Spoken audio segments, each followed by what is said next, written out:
Hello students, आज हम start करेंगे चैप्टर नंबर 2। आपका फर्स्ट चैप्टर कंप्लीट हो चुका है, जिसके पार्ट 8 हैं फर्स्ट चैप्टर के आपके। ठीक है, ये है आपका माइक्रो इकोनॉमिक्स का चैप्टर नंबर 2, जिसकी यूनिट है 2 और यूनिट का नेम है consumer behaviour. Consumer behaviour unit का ये है आपका फर्स्ट चैप्टर, कंज्यूमर इक्विलिब्रियम, जिसे हम हिंदी में कहा जाता है उपभोक्ता का संतुलन, यानी कंज्यूमर का संतुलन। ठीक है, ये चैप्टर आपकी बुक का थोड़ा सा कंसेप्ट वाला चैप्टर है, तो इसे थोड़ा सा ध्यान से समझिएगा। ठीक है, इसके पहले मैं बता देती हूँ इस चैप्टर के मेन जो पॉइंट्स हैं वो क्या क्या हैं। सबसे पहला आएगा चैप्टर का इंट्रोडक्शन, उसके बाद आएगा मीनिंग ऑफ कंज्यूमर, देन हम पढ़ेंगे टाइप्स ऑफ कंज्यूमर बिहेवियर, उसके बाद हम पढ़ेंगे utility, total utility and marginal utility, it's a type of utility. ठीक है, लॉ ऑफ डाइमिनिशिंग मार्जिनल यूटिलिटी, उसके बाद आएंगे आपके law, concept of consumer equilibrium यानी उपभोक्ता संतुलन का कंसेप्ट पढ़ेंगे, उसके कंज्यूमर्स इक्विलिब्रियम, कंज्यूमर का इक्विलिब्रियम किस अप्रोच में पढ़ेंगे, यूटिलिटी अप्रोच में, जिसे हम कार्डिनल अप्रोच भी बोलते हैं। फिर हम पढ़ेंगे consumers equilibrium in concept of indifference curve analysis, जिसे हम ऑर्डिनल अप्रोच भी बोलते हैं। उसके बाद आएगा आपका इंडिफरेंस कर्व, उसके बाद budget line, then consumer equilibrium, difference between cardinal and ordinal approach. ठीक है, तो सबसे पहले हम आगे बात करते हैं इंट्रोडक्शन की। ठीक है, तो इंट्रोडक्शन देखिए इस तरीके से इसका, अ consumer is one who purchase goods and services for satisfaction of his wants.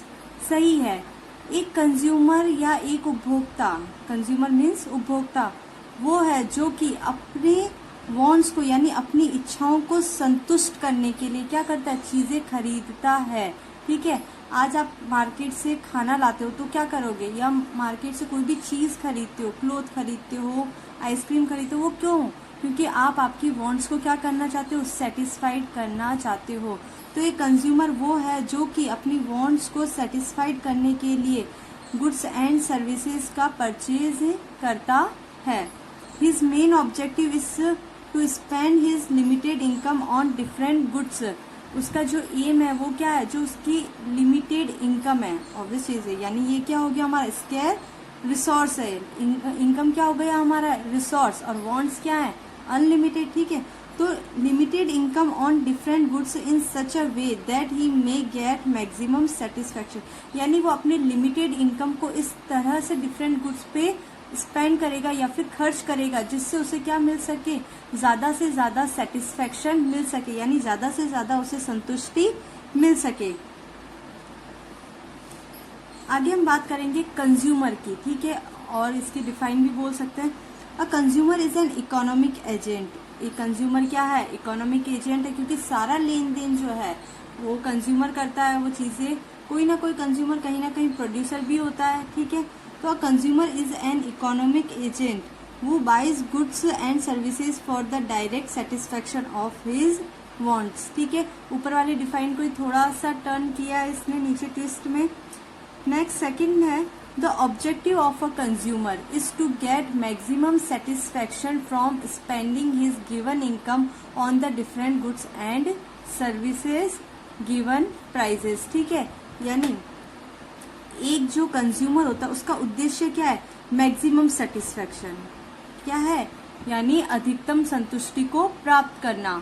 कैसे प्राप्त करेगा, from spending his given income, यानी उसकी जो लिमिटेड इनकम है उनको वो अलग अलग गुड्स एंड सर्विसेज पे खर्च करके, जो भी उन गुड्स एंड सर्विसेज की प्राइस है उन्हें उन प्राइस पे खरीद के और मैक्सिमम सेटिस्फैक्शन प्राप्त करने की कोशिश करेगा। ओके, आगे हम बात करते हैं कंज्यूमर बिहेवियर की।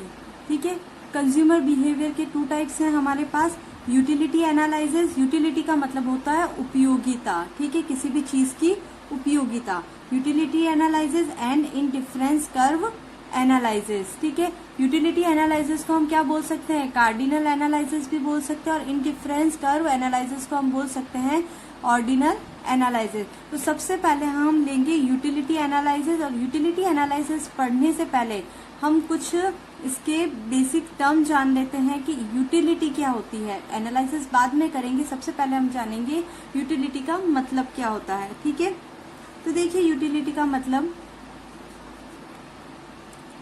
Meaning of utility.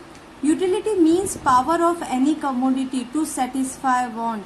यानी यूटिलिटी का मतलब किसी भी कमोडिटी की, यानी किसी भी चीज की अंदर होने वाली वो पावर है जो कि क्या करती है, हमारी वांट्स को सेटिस्फाइड करती है। या यूटिलिटी को एक पावर की तरह उसने बताया है। Want satisfying power of good is called utility. और भी है हमारे पास, यूटिलिटी इज द पावर और capacity of a commodity to satisfy the human wants. In other words, want satisfying power of a commodity is utility. यानी in other words, want satisfying power of a commodity will possess utility only if it is satisfies a want. ठीक है, ये हुई इसकी 1 2 3 4 5, ये तो हुई 5। उसके बाद कुछ मिस्टर फ्रोजन, यानी अकॉर्डिंग टू प्रोफेसर फ्रोजन ने भी इसकी एक डिफाइन दी है। शॉर्ट में कहा जाए तो यूटिलिटी इज सिंपली डिजायर्डनेस। यानी यूटिलिटी क्या है, हमारी इच्छाएं है जो कि हमें किससे मिलती है, इच्छाओं से मिलती है। यानी इच्छा जब भी हमारी पूरी हो जाती है तो हमें सेटिस्फेक्शन मिलता है, और वही सेटिस्फेक्शन का पावर क्या कहलाता है, यूटिलिटी कहलाता है। अब इस यूटिलिटी को मेजर कैसे किया जाता है वो हम जानेंगे। तो आगे हम बात करेंगे मेजरमेंट की। ठीक है, देखिए utility is measured in term of cardinal numbers such as 1 2 3 4। काफी जन का ये कहना है कि हम यूटिलिटी को माप सकते हैं, यानी यूटिलिटी क्या है, मेजरेबल है, यानी उसका मेजरमेंट लिया जा सकता है। It is called cardinal measurement of utility, जिसे क्या कहा जाता है, कार्डिनल मेजरमेंट ऑफ यूटिलिटी। और when utility is expressed in exact units it is called cardinal approach. ठीक है, और अगर हम इसे एक डेटा में एक्सप्रेस कर दें कि इतने यूनिट में एक स्पेसिफिक डेटा क्लियर कर ले, तो वो क्या कहलाएगी, आपकी कार्डिनल अप्रोच कहलाएगी। ठीक है, ओके। नेक्स्ट पॉइंट है इसका, measurement unit of utility is known as utils. यानी जिस मेजरमेंट में हम इसे मापेंगे, यानी यूटिलिटी को मेजर करेंगे, तो वो क्या कहलाएगी, यूटाइल्स कहलाएगी। जैसे हम किसी को लाइक फ्रूट्स हम डजन में लेते हैं, बनाना हम डजन में लेते हैं, किसी का भी वेट अगर मापना हो तो हम केजी का या ग्राम का उपयोग करते हैं। ठीक है, दूध को हम लीटर में मापते हैं, उसी तरह हम यूटिलिटी को यानी उपयोगिता को किस में मापेंगे, यूटाइल्स में मापेंगे।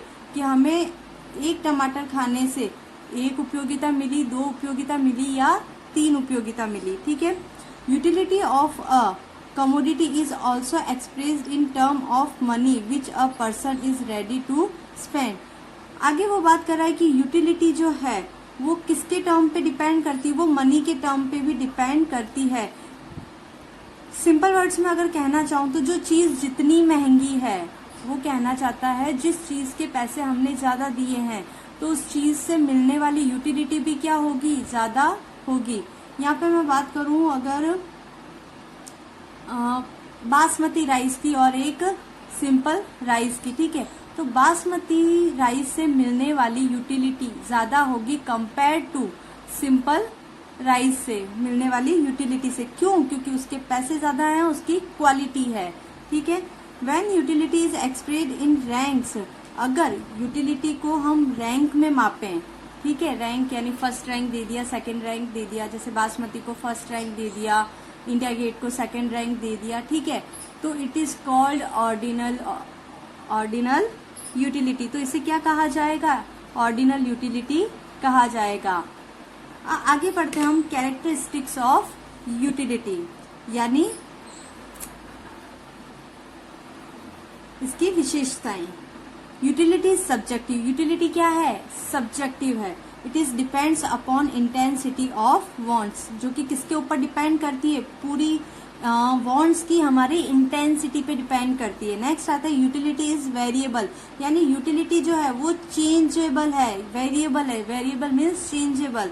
It varies from person to person, जो कि हर एक इंसान की अलग अलग यूटिलिटी होती है, पर्सन टू पर्सन की अलग होती है। जैसे जैसे जगह बदलती जाती है वहाँ की वॉन्ट्स बदलती जाती है, वहाँ की यूटिलिटी बदलती जाती है, और टाइम टू टाइम भी यूटिलिटी बदलती जाती है। जैसे अब पर्सन टू पर्सन, जैसे मुझे एग्जाम्पल, मुझे पिज़्ज़ा बहुत पसंद है, तो मेरे लिए पिज़्ज़ा की यूटिलिटी बहुत ज़्यादा है। लेकिन वहीं पे अगर सामने वाले को बर्गर पसंद है तो उसे बर्गर से मिलने वाली यूटिलिटी ज़्यादा लगेगी। वहीं प्लेस टू प्लेस, तो लाइक शिमला का एग्जाम्पल ले लो, राजस्थान का। राजस्थान में गर्मी ज़्यादा है, ठीक है, तो जो स्वेटर है उसकी वैल्यू कहाँ होगी, उसकी यूटिलिटी ज़्यादा कहाँ होगी? ऑब्वियस चीज़ है, उसकी यूटिलिटी शिमला में ज़्यादा होगी, ठीक है। टाइम टू टाइम छाते की यूटिलिटी कब मिलेगी? यानी बारिश में। ऑब्वियस चीज़ है, तो टाइम टू टाइम हमारी यूटिलिटी क्या होती रहती है? चेंज होती जाती है, क्योंकि टाइम टू टाइम हमारी वॉन्ट्स चेंज होती जाती है। वॉन्ट्स चेंज होगी तो गुड्स चेंज होंगे, और गुड्स से मिलने वाली यूटिलिटी भी क्या होगी? चेंज होती चली जाएगी। Utility is different from usefulness. Utility किससे अलग है? यूजफुलनेस से अलग है। Utility has no moral, ethical and legal implication. Clear? अब आता है फंक्शन ऑफ यूटिलिटी, यानी यूटिलिटी किससे मिलती है, किस पे डिपेंड करती है, ठीक है। U is equal to U x1 x2 x3 dash dash dash, जहां तक भी हमें यूटिलिटी मिले xn तक। Here x1 to xn denotes quantity of a commodity. x1 यहाँ पे क्या शो कर रहा है? क्वांटिटी शो कर रहा है कि हमने किसी भी गुड्स की या कमोडिटी की कितनी क्वांटिटी यूज करी है, ठीक है। और ये U शो करता है यूटिलिटी को, ठीक है। इसकी डिफाइन देख लेना फंक्शन ऑफ यूटिलिटी की। It is a functional relationship which depicts या फिर show the preference pattern of an individuals. It is normally different for different person. ये अभी मैंने जो आपको ऊपर की विशेषताओं में बताया था वही चीज इसमें रिपीट हुई है। अब कई इंसान जो हैं वो यूटिलिटी और सेटिस्फैक्शन को सेम चीज मानते हैं, जबकि यूटिलिटी और सेटिस्फैक्शन दोनों ही अलग अलग चीजें हैं, ठीक है। तो यहाँ पे मैं बताऊंगी कैसे वो दोनों अलग अलग चीजें हैं। तो देखिए, यूटिलिटी में be present before the consumption of a commodity. Utility का हम अनुमान चीज को बिना कंज्यूम करे ही लगा सकते हैं, भाई इस चीज से मुझे इतनी यूटिलिटी मिलेगी, क्योंकि इसे हम मेजर मनी में भी कर सकते हैं। तो भाई ये चीज महंगी है तो इससे मिलने वाली यूटिलिटी क्या होगी? ज्यादा होगी। But satisfaction is derived after the consumption of a commodity. लेकिन हमें सेटिस्फैक्शन तब मिलेगा जब हम उस चीज को क्या कर लेंगे? पूरी तरह से कंज्यूम कर लेंगे, उसका उपयोग कर लेंगे। उसके बाद हमें पता चलेगा कि हम सेटिस्फाइड हैं या नहीं हैं उस चीज से, ठीक है। Utility is expected. यूटिलिटी क्या होती है? एक्सपेक्टेड होती है कि भाई ये चीज मैं लूंगी तो मुझे लगभग इतनी यूटिलिटी इस चीज से मिल जाएगी। And satisfaction is realized utility. और सेटिस्फैक्शन को क्या करा जाता है? रियलाइज किया जाता है, ठीक है। Utility is measured by utils but satisfaction can not be measured.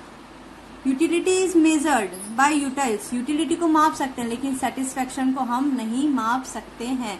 अब भाई आपको कोई चीज बहुत ज्यादा पसंद है तो आप ऐसे बोलोगे, मुझे तो 1 नंबर दूंगी मैं, मुझे पिज्जा पसंद है तो इतना सेटिस्फैक्शन मिला, मुझे 2 सेटिस्फैक्शन मिला, 3 सेटिस्फैक्शन। तो हम उस चीज को क्या कर सकते? मेजर नहीं कर सकते अपने सेटिस्फैक्शन को, ठीक है। However, in utility analysis, these two words are used as synonyms. ठीक है।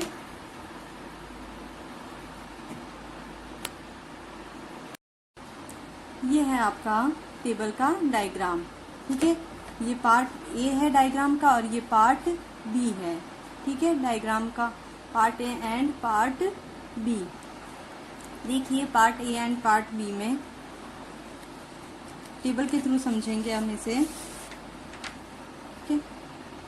सबसे पहले हम बात करेंगे पार्ट ए की, यानी टीयू की, कि टीयू कैसे बना, ठीक है।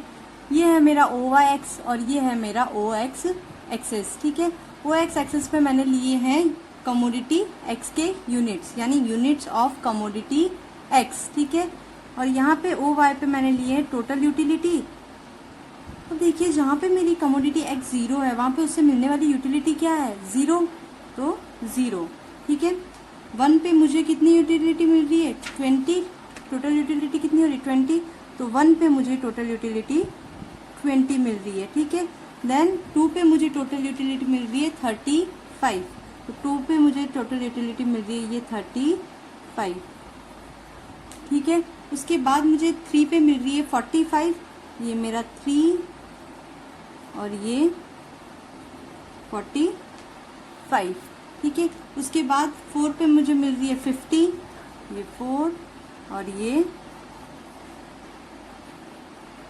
50।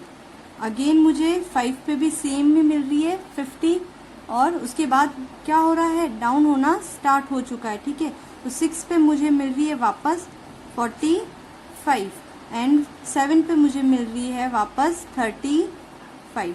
तो ये इस तरह का इन डॉट को अगर हम मिलाते चले जाएंगे तो ये हमारी क्या बन जाए, मिल जाएगा हमें टी यू मिल जाएगा। और ये एफ वो पॉइंट है जहाँ पे टी यू क्या हो जाएगी, मैक्सिमम हो जाएगी, यानी यहाँ पे हम फुल्ली सेटिस्फाइड हो जाएंगे। क्या हो जाएंगे, फुल्ली सेटिस्फाइड हो जाएंगे। इसके बाद हमारी टी यू है जो वो डिक्लाइन होना स्टार्ट कर देगी। उसी तरह मैंने एम यू बनाई है, देखिए एम यू,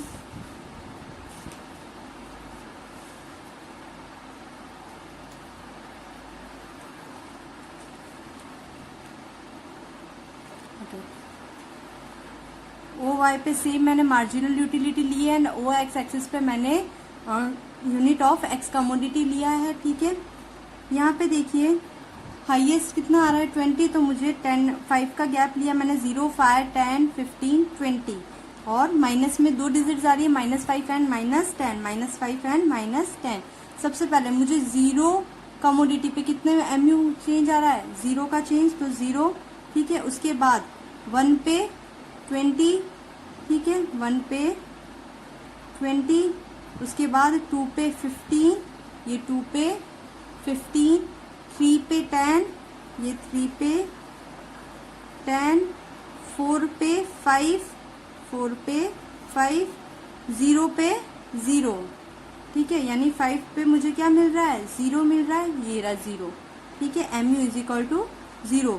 यहाँ जहाँ जिस पॉइंट पे एम यू 0 होता है वो पॉइंट कहलाता है आपका पॉइंट ऑफ सैचुरेशन, यानी point of satisfaction, point of satisfaction यानी संतुष्टि का पॉइंट कहलाता है। और इस संतुष्टि के पॉइंट के बाद जो एम यू है वो नेगेटिव होना स्टार्ट कर देती है। जैसे -5, 6 पे क्या मिल रहा है, -5, 7 पे -10।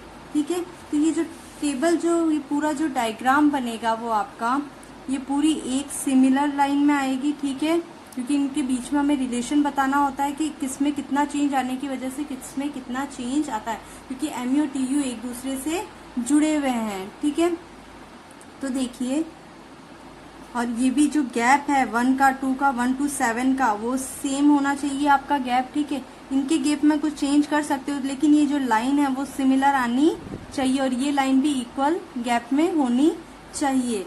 तो देखिए स्टार्टिंग में टी यू भी बढ़ रही है और एम यू भी क्या हो रही है, बढ़ रही है, यानी T U and M U दोनों ही बढ़ रहे हैं। फिर एम यू क्या होती है, डाउन होना स्टार्ट कर देती है, लेकिन टी यू बढ़ती रहती है at decreasing rate. T U बढ़ती है लेकिन कौन सी रेट से, डिक्रीजिंग रेट से बढ़ती चली जाती है। उसके बाद धीरे धीरे वो मैक्सिमम हो जाती है, टी यू क्या हो जाती है, मैक्सिमम। लेकिन टी यू जहाँ मैक्सिमम होगी वहाँ पे एम यू 0 हो जाएगा। ये देखिए, जहाँ टी यू मैक्सिमम होगी वहाँ एम यू क्या हो जाएगा, मैक्सिमम हो जाएगा। और जहाँ टी यू डिक्लाइन होना स्टार्ट करेगी वहाँ एम यू क्या हो जाएगा, नेगेटिव होना स्टार्ट हो जाएगा। ठीक है, ये हुआ आपके डायग्राम की बात। इसके आगे मैं डायग्राम को थ्योरी में समझाऊंगी। Okay, in the diagram unit of X commodity are represented on the X axis. X axis पे हमने क्या लिया, एक्स कमोडिटी की यूनिट्स लिए हैं। And T U and M U are measured along the Y axis. और M U और T U को कहाँ लिया है, वाई एक्सिस पे लिया है। The relationship between total utility and marginal utility, M U can be indicates in term of this propositions, ठीक है। एमयू में क्या क्या चेंज आते हैं वो देखते हैं। इनको पॉइंट्स दे देना आप, ये फर्स्ट पॉइंट है, उसके बाद ये सेकंड पॉइंट है आपका, देन ये थर्ड पॉइंट है, उसके बाद ये फोर्थ पॉइंट और ये फिफ्थ पॉइंट है, ठीक है। First point, in starting T U and M U both are increased. ये देखिए मैंने यहाँ पे एक रफ डायग्राम बनाया है। पहला पॉइंट बोल रहा है कि स्टार्टिंग में T U and M U दोनों ही बढ़ रहे हैं। तो देखिए टी यू भी बढ़ रहा है और एम यू भी बढ़ रहा है, ठीक है। ये दोनों का साथ में ही मैंने बनाया, ये टी यू का कर्व है और ये एम यू की लाइन है। उसके बाद when M U is positive, जब तक एम यू पॉजिटिव है, यानी ये एरिया पॉजिटिव का है, यहाँ तक ए पॉइंट तक एम यू का एरिया क्या है, पॉजिटिव का है। तो वो बोल रहा है when M U is positive till point E, T U increases from origin to T point. T U क्या हो रहा है, इंक्रीज हो रहा है, लेकिन कौन से पॉइंट पे, एफ पॉइंट तक, ठीक है। When T U is maximum, when T U F point पे क्या हो जाता है, वो मैक्सिमम, ये क्या हो जाता है maximum, M U is zero, यहाँ पे क्या हो जाएगी, M U is equal to zero, यानी ये कौन सा पॉइंट हो गया, सैचुरेशन पॉइंट हो गया, सेटिस्फाइड, ठीक है। उसके बाद आता है third point, when T U is maximum M U is zero, ये हो चुका है। At the point where the total utility is maximum, marginal utility zero, this point called saturation या फिर स्टेटी या फिर सेशन पॉइंट, जिसे हिंदी में बोला जाता है संतृप्त, संतुष्ट या फिर अंग्रेजी में सेटिस्फाइड पॉइंट, ठीक है। टी यू स्टार्ट डिक्रीजिंग, और जब टी यू डिक्लाइन होना स्टार्ट होता है यानी डाउन होना स्टार्ट करता है, तब एम यू क्या होता है, नेगेटिव होना स्टार्ट कर देता है। When M U is negative beyond point E, E point के बाद, और ये एफ पॉइंट के बाद डाउन होना स्टार्ट करता है, और ये ई पॉइंट के बाद नेगेटिव होना स्टार्ट कर देता है। Decreasing M U implies that T U increasing at decreasing rate. ये जो एरिया है वो उस चीज़ के बारे में बता रहा है कि जब टी, इसके बाद जब ये डिक्लाइन होने स्टार्ट करती है M U, decreasing M U, क्या हो रहा है, एम यू डिक्रीज हो रहा है, तब एम यू बढ़ तो रहा है, सॉरी टी यू बढ़ तो रहा है, लेकिन किस रेट पे, डिक्रीजिंग रेट पे बढ़ रहा है। तो मैंने इसको एक शॉर्ट बॉक्स बनाया है क्योंकि ये तीन चीज़ों पे डिपेंड करता है। जब एम यू पॉजिटिव होगा, यानी जब एम यू पॉजिटिव होगा तो टी यू भी इंक्रीज होगा। जब एम यू क्या हो जाएगा, जीरो हो जाएगा, तो टी यू क्या होगा, मैक्सिमम पॉइंट पे होगा। And when M U is negative, M U क्या हो जाएगा, नेगेटिव हो जाएगा, तब हमारा टी यू डिक्लाइन होना स्टार्ट हो जाएगा।